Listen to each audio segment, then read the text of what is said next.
검찰의 문제점은 한두 가지가 아닙니다만 그럼요. 그 가운데 가장 큰 문제 중 하나가 검찰은 자신이 정해둔 타겟은 무조건 기소를 합니다. 예.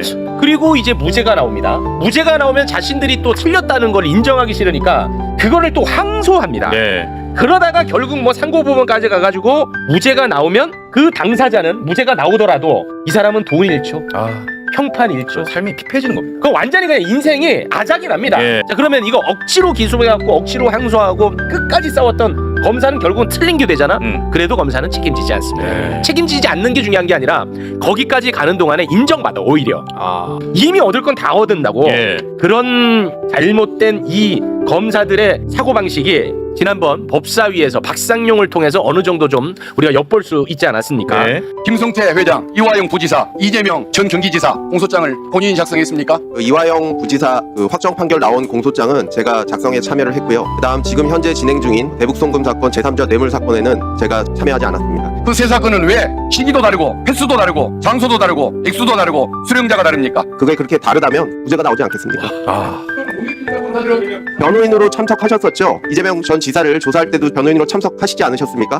예, 그때 그 내용을 잘 주장하셨다면 그것이 지금 법원의 현출이 의원님 말씀하시는 대로 되지 않았겠습니까? 재판에서 잘 정리되는 것이 우리나라의 법 체계입니다. 이재명 대북 송금 사건이라고 하는 단 하나의 사건이야. 공소장이 3개가 액수가 다 달라. 그리고 줬다는 사람이 다 달라. 말이 안 되잖아. 그거를 지적한 거야. 그랬더니 저자가 아니 그럼 무죄 나오겠지 마. 이 부분을 이재명 대통령이 법무부 장관을 정확하게 지목을 하면서 문제점을 아주 길게 이야기를 합니다. 예. 억울하게 기소가 됐는데 몇 년 재판해가지고 돈 들여서 고통받고 해가지고 무죄를 받았어요. 검찰이 아무 이유 없이 항소를 해요. 그래도 또 막 한참 동안 돈 들여가지고 고생을 해요. 또 무죄를 받았어요. 또 상고해. 그래가지고 대법원까지 걸려가지고 돈을 엄청나게 들고 나중에 보니까 무죄는 났는데 집안이 망했어요. 이거 윤석열 대통령이 한 말 아닙니까? 검찰이 1심에서 무죄 난 사건 항소하면 그게 유죄로 바뀌는 확률이 얼마나 됩니까? 대충 한 5% 정도 됩니다. 최종적으로. 대법원은 어때요? 대부분은 1.72% 안 됩니다. 1.10% 정도 됩니다. 그럼 98.3%는 그냥 무죄를 받기 위해서 또 엄청나게 돈 들이고 고통받는 거죠. 네, 예. 아주 정대하고 예외적인 경우들 빼놓고는 상소를 금지하는 경우로 입법을 추진하고요. 중대 사건이든 경미 사건이든 억울한 사람 생기는 건 똑같다. 그게 포퓰리즘이잖아요. 네네. 국가가 왜 이리 잔인해요 국민들한테.